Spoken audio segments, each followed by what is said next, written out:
अहिले चाहिँ यहाँ हामी पहिला मलाई बच्चा बेलाको याद आयो किनकि हाम्रो सिन्धुपाल्चोक पनि यस्तै आलु बोक्रा फल्छ नि त अनि काठमाडौँमा चाहिँ रातो पाउने क्या यो त पाके छैन नि त नि त्यही त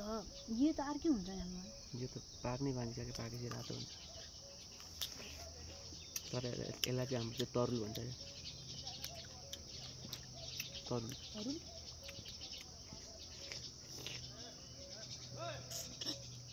तरुल भन्छ यसलाई चाहिँ सुन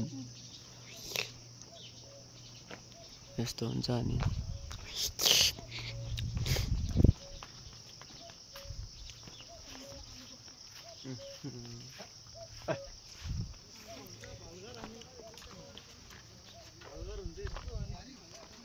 यस्तो हुन्छ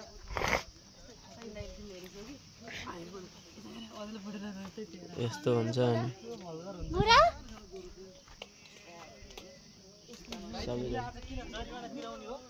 किन दाइ